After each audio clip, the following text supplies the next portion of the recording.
On est fin mai, c'est peut-être le moment de vous parler de mes lectures de janvier. J'ai énormément de retard sur mes points lecture, ça m'agace. Donc voilà, je me suis dit, pour pouvoir rattraper mon retard, je vais vous faire aujourd'hui une vidéo sur mes lectures de janvier et de février. De toute façon, j'ai pas beaucoup lu en début d'année, donc ça devrait fonctionner. Et après, je vous ferai une vidéo sur mes lectures de mars et avril, comme ça on en profitera pour faire un petit bilan sur l'Imaginarium Challenge.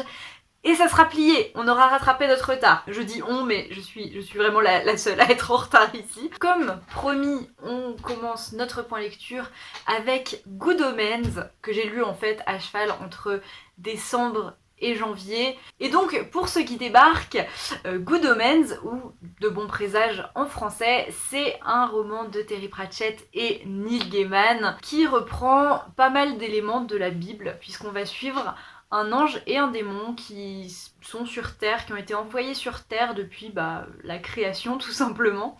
Et ils ont chacun pour mission d'influencer les humains. Sauf que voilà, en 6000 ans de vie sur Terre, déjà les deux, ils étaient censés être ennemis, ils sont quand même devenus bien potes. Et puis surtout, ils se sont beaucoup humanisés et ils sont plutôt peinards sur Terre. Ils ont pas trop envie que ça s'arrête. Et le jour où on leur annonce l'apocalypse, ça arrange pas trop leurs affaires. Donc voilà, ils vont faire équipe pour essayer d'empêcher l'apocalypse. Mais on va pas suivre que eux deux, parce que même si du coup Crowley et Aziraphale, on peut considérer que c'est les personnages principaux, c'est vraiment un roman choral où on suit plein d'autres personnages. En vrac, on va avoir une sorcière descendante qui a en main les seules réelles prophéties. On a les cavaliers de l'apocalypse, mais un peu modernisé. On a un chasseur de sorcières, voilà, et je vous dis pas tout encore. On va suivre plein de personnages différents qui vont vouloir empêcher ou mettre en place l'apocalypse. Et c'est très drôle. C'est vraiment un roman très drôle, mais pas seulement, parce que même si c'est très humoristique, l'histoire est quand même très bien faite et les personnages sont tous trop cool. Enfin, voilà, c'est un de mes romans préférés, je vous en parle tout le temps. Et en décembre-janvier dernier, je l'ai lu enfin en VO. C'était ma 3e lecture de Good Omens et voilà, et c'était la première fois que je le lisais en anglais. Et ça a été ma meilleure expérience de lecture de 2021. D'ailleurs, je pense que j'ai pas besoin de le dire, mes post-it parlent d'eux-mêmes, hein, voilà. Ça a été une lecture incroyable, mais je vais pas m'attarder trop dessus ici parce que j'ai fait toute une vidéo en janvier justement pour vous parler de mon expérience de lecture de Good Omens en anglais. Donc voilà, je vous la laisse ici et puis je vous laisse aller voir si jamais ça vous intéresse. J'en profite aussi pour vous dire que ce livre, si vous ne le savez pas, a été adapté en série par Amazon et vraiment c'est une excellente adaptation. Et je dis pas souvent ça, vraiment je pèse mes mots. Voilà, donc pour vous faire une idée, voilà, si jamais vous n'avez pas forcément envie de lire le livre, regardez au moins la série parce qu'elle est excellente. Et d'ailleurs, il y a une saison 2 de prévue, ce qui était absolument pas prévu à la base parce que la saison 1 est sortie en 2017 ou 2019 je crois. Et cet été, là, l'année dernière, ils ont tourné une saison 2. Je ne sais pas à quoi m'attendre puisque la première saison se terminait à la fin du roman. Mais on verra, voilà, j'ai trop hâte que ça sorte. Ils n'ont pas encore annoncé de date, mais je suis comme une folle dans ma tête. J'ai trop hâte. Pour en revenir à mes lectures de janvier, après ça, j'ai lu Les Mémoires de Sherlock Holmes, qui est donc le 2e recueil de nouvelles de Sherlock Holmes, voilà, tout simplement. J'en ai pas beaucoup de souvenirs, pour être honnête, en même temps, ça commence à faire plusieurs mois, mais ce dont je me rappelle en tout cas, c'est que j'avais beaucoup aimé ce recueil de nouvelles, et même beaucoup plus que les aventures de Sherlock Holmes, que j'avais bien aimé, je me rappelle quand j'avais lu, mais je trouvais ça un peu répétitif, et je pensais du coup préférer les mini-romans Sherlock Holmes au recueil de nouvelles. Mais franchement, Les Mémoires de Sherlock Holmes a bien relevé le niveau, donc voilà, j'ai trop hâte de poursuivre ma lecture de Sherlock Holmes. Voilà. Le prochain que j'ai à lire, du coup, ça sera Le Chien des Baskerville. J'ai trop hâte. Voilà, donc j'aime toujours autant Sherlock, j'aime toujours autant mon petit John Watson, mon petit cœur. Après, comme je vous l'ai dit, Je m'en rappelle plus très bien, donc j'ai pas grand chose à dire de plus. Et ensuite j'ai lu une BD, et c'était donc Radium Girls de Si. La découverte du radium fait une entrée fracassante dans les États-Unis des années 1920.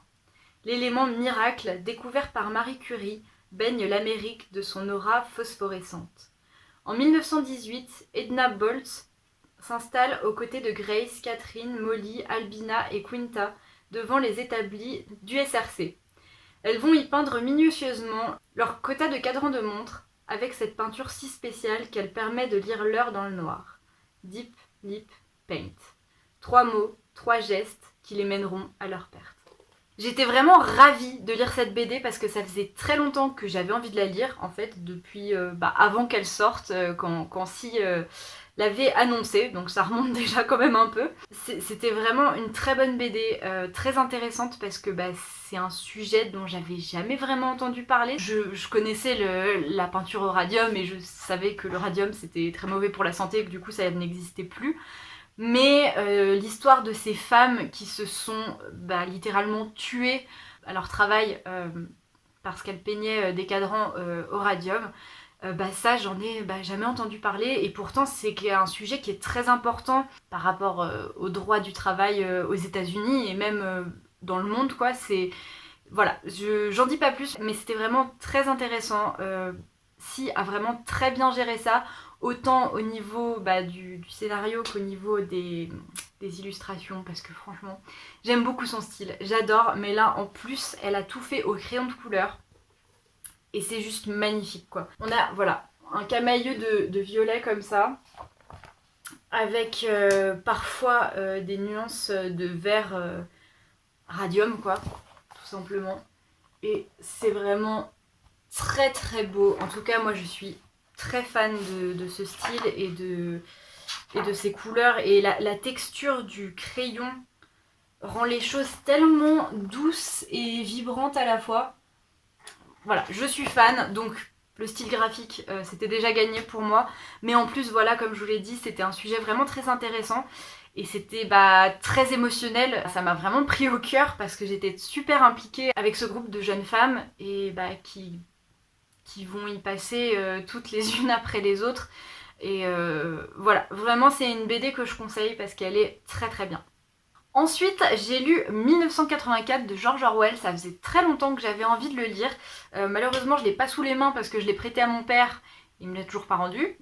Faut que j'arrête de prêter des livres à mes parents parce qu'ils me les rendent jamais. Ça fait genre 2 ans que j'attends que ma mère me rende mes Fables de La Fontaine, quoi. Mais bref, 1984, je pense que tout le monde connaît, c'est un classique dystopique. On va se retrouver dans un monde où tout est contrôlé, un monde avec des castes, mais c'est assez particulier, c'est un petit peu difficile à décrire parce qu'en fait, tout le premier tiers du livre dépeint ce monde-là. C'est de l'anticipation parce que c'est un livre qui a été écrit dans les années 50, peut-être même 40 je crois, et qui donc se passe en 1984. Et franchement, j'avais beaucoup d'attentes parce que je m'attendais vraiment à ce que ça me fasse un choc, je sais pas comment dire ça, et ça n'a pas vraiment été le cas parce que même si y a plein de choses vraiment très intéressantes et qui donnent vraiment sujet à réflexion, je me suis beaucoup ennuyée. Au début ça allait, en fait c'est surtout le deuxième tiers du livre où on a une espèce de pseudo-histoire d'amour entre le personnage principal et une autre personnage, mais sauf que il n'y a rien entre les deux. Du coup on sait plus quel est le sujet vraiment de ce qu'on suit, quoi, parce que est-ce que c'est cette espèce d'histoire d'amour qui est basée sur du rien, ou est-ce que c'est autre chose, mais en même temps il n'y a plus vraiment la place pour autre chose à ce moment-là. Enfin bref, j'ai été pas mal perdue pendant ce moment-là, je m'ennuyais, j'avais du mal à revenir sur le livre. J'ai été beaucoup plus prise par le dernier tiers du livre, mais attention parce que le dernier tiers du livre c'est de la torture physique et psychologique genre non-stop, c'est horrible. Et c'est horrible de dire que c'est où je me suis le moins ennuyée. Mais c'est vrai. Au début j'attendais que ça démarre, après on s'est perdu dans cette histoire de relation avec, je sais plus comment elle s'appelle, Julia je crois. Et après il y avait ce truc horrible, mais c'est là où j'ai été le plus dedans quoi. Donc voilà, j'ai l'impression d'être un peu passée à côté parce que voilà, j'étais pas investie, j'aimais pas les personnages et voilà, à part le fait qu'il y ait des choses vraiment très intéressantes euh, et qui donnent à réflexion comme je vous le disais, c'était pas une excellente lecture, mais je suis contente quand même de l'avoir enfin lu parce que ça faisait longtemps que j'avais envie de le lire et puis il y a beaucoup d'œuvres actuellement qui font référence et c'est aussi pour ça que j'ai envie de lire certains classiques, c'est parce que c'est pour avoir les références en fait quand je lis autre chose. Donc voilà, ça n'a pas été une super lecture, je sais pas si c'est une question de moment ou si juste il y avait trop de choses qui n'étaient pas pour moi là-dedans, mais au moins je l'ai lu. Ensuite on va passer à mes lectures de février. Février que j'ai commencé avec une BD, Le Bal des Folles de Ariana Melon, Vero Caso, d'après le roman de Victoria Mass. Vous savez que je ne suis pas folle, je ne souffre de rien. Vous redoutez juste ce que vous ne comprenez pas. Alors, comment faire un résumé du Bal des Folles? On est à la fin du 19e siècle et on va suivre une jeune fille, j'avoue j'ai oublié son prénom, une jeune femme même qui est dans une famille un petit peu bourge, un petit peu haute dans la société. J'ai pas envie de trop vous en dire parce qu'il y a des choses je pense qu'il vaut mieux pas savoir avant de suivre ça. Mais en gros cette fille va se faire assez injustement placée par son père dans une clinique. Je sais plus s'ils disent même pas asile, enfin voilà. Un endroit où on met les folles entre guillemets.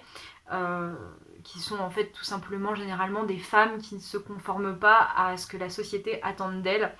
Et du coup on va se retrouver plongé là-dedans. Et c'était très intéressant mais je vous avoue que je me souviens plus de grand chose. J'ai vraiment une très mauvaise mémoire. Et en plus bah voilà c'est une BD assez... bon j'allais dire assez courte mais pour une BD... Non voilà 131 pages. Donc voilà ça se lit quand même assez vite. Du coup je me souviens pas de tout. Mais c'est un sujet vraiment très intéressant et très important. Et je me rappelle que j'avais vraiment bien aimé et j'avais trouvé ça très bien traité. Le seul truc c'est que voilà c'est l'adaptation d'un roman. Il a aussi été adapté en film il me semble. Mais ça m'a surtout donné envie de lire le roman quoi. Parce que j'ai l'impression qu'il m'a un peu manqué des choses. Forcément quand on adapte un roman en BD, bah, on est obligé d'enlever pas mal de choses. Surtout que je crois que le roman est quand même un petit peu gros. Donc voilà, ça m'a surtout donné envie de lire le roman et je pense que je vous en reparlerai mieux quand je l'aurai lu. Sinon au niveau des dessins, c'est de l'aquarelle et c'est très joli. C'est pas forcément ce que je préfère en général en BD, mais vraiment j'ai beaucoup aimé les couleurs. C'est très très beau. Je me rappelle que j'avais bien aimé les personnages, mais j'ai pas envie de vous dire des bêtises parce que voilà, je me rappelle plus de tout. Mais voilà, on est sur une jolie BD avec un sujet très important. C'est une BD que je vous conseille, mais franchement, j'attends de lire le livre. Et voilà, je crois que c'est tout ce que j'avais à dire sur le Bal des Folles. Après ça, j'ai lu Tant que le café est encore chaud de Toshikazu Kawaguchi, qui me faisait trop envie. J'étais persuadée que ça allait être un coup de cœur, mais vraiment, j'avais beaucoup d'espoir pour ce livre. À Tokyo se trouve un petit établissement au sujet duquel circulent 1000 légendes. On raconte notamment qu'en y dégustant un délicieux café, on peut retourner dans le passé. Mais ce voyage comporte des règles. Il ne changera pas le présent et dure tant que le café est encore chaud. Voilà, il y avait tous les éléments qui auraient pu faire que j'adore ce livre, hein, ce côté fantastique, mais avec un truc très cosy dans un café, et des voyages dans le temps, enfin bref, tout ce qui aurait pu me plaire quoi. Et ça a été un abandon. Voilà, une énorme déception. Vraiment, je trouve que ce livre n'a aucun intérêt et je comprends pas pourquoi il a autant de succès. C'est un truc de fou. Alors c'est peut-être juste pas pour moi, mais j'ai trouvé ça vide, mais vide. Pour vous dire, le livre est court. Il fait 238 pages. Voilà, c'est un livre moyen court, on va dire. Et dedans, c'est écrit très très gros. Vraiment, bon là ça se voit peut-être pas, mais c'est vraiment écrit gros dedans. Et j'ai pas réussi à aller au-delà de 148 pages. Vraiment, je m'ennuyais, je peinais vraiment à lire chaque page, chaque phrase. Et pourtant c'était pas compliqué parce que justement, j'ai trouvé que c'était mal écrit. Alors, Je sais pas si c'est dû à la traduction, parce que du coup c'est un roman japonais. Et c'est vrai que la plupart du temps que j'en ai entendu parler sur Booktube, c'est des gens qui avaient lu la traduction anglaise. Donc peut-être que la traduction joue là-dedans, mais j'ai trouvé que c'était vraiment pas très bien écrit. Je sais plus exactement pourquoi, parce que encore une fois, je me rappelle plus de rien, j'ai pas de mémoire. Mais voilà, c'était très en surface, c'était très étape A, étape B, étape C.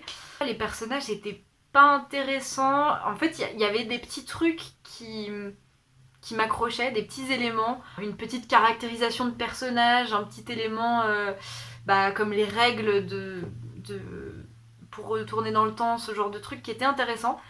Mais c'était noyé sous du vide. C'est bizarre de dire ça, mais vraiment, voilà, aucun intérêt. Et du coup, ça sert à rien que je vous en parle plus longtemps. Je l'ai gardé là juste le temps de faire ce point lecture.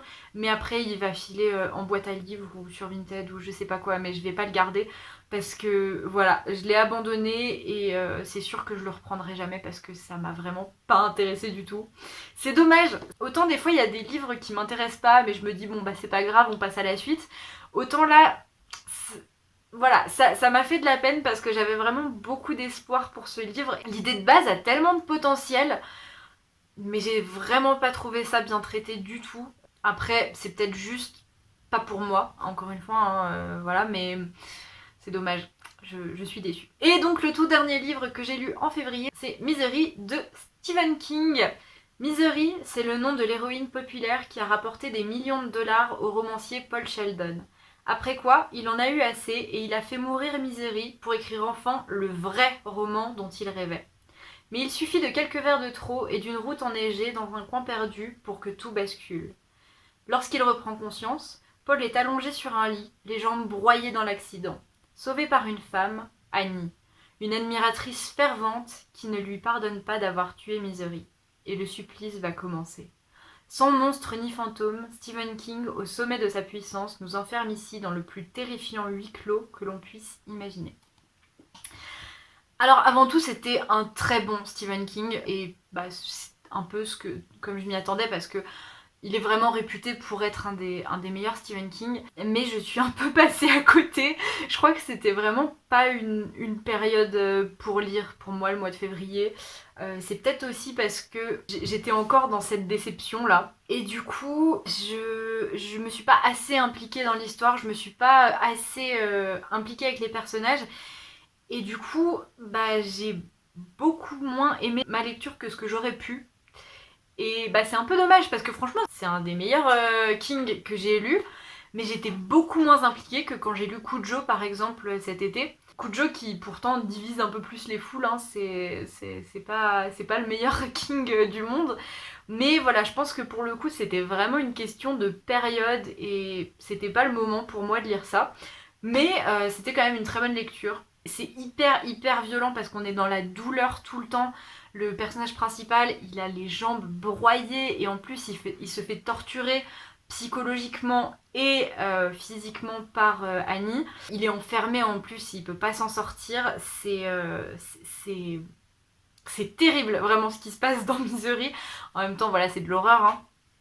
Mais voilà, c'est vraiment terrible. En même temps, je l'ai trouvé vraiment bien écrit. Enfin, il n'y a pas un moment où on s'ennuie. Je sais qu'il y a pas mal de gens qui reprochent ça à King, c'est d'avoir des moments trop longs où il se passe pas grand chose et on s'ennuie et puis après tout se passe d'un coup. Là c'est pas vraiment le cas parce qu'il est justement bien équilibré je trouve. En plus comme le personnage principal est un écrivain et que sans trop vous spoiler, il va se retrouver à être obligé d'écrire pendant son supplice là. Stephen King en a profité pour faire passer des pensées d'écrivain mais aussi pour nous parler un peu de processus d'écriture et c'est vraiment des trucs que j'ai trouvé très intéressants dans ce livre. Mais voilà, un peu déçue de pas avoir été à fond dedans parce que je pense que si j'avais pu vraiment rentrer à fond dedans, j'aurais vraiment pas décroché comme ça me l'a fait pour Cujo cet été. Mais bon, voilà, ça peut pas être un coup de cœur à chaque fois.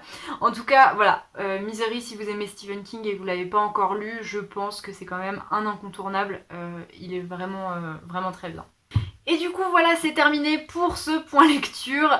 Je suis contente de l'avoir enfin fait. J'ai bien conscience que j'ai pas pu vous dire énormément de choses sur chaque livre dont je vous ai parlé parce que ça remonte et j'ai pas de mémoire. Mais voilà, j'en suis désolée. Je suis contente au moins de rattraper un petit peu mon retard. J'espère que ça va continuer comme ça.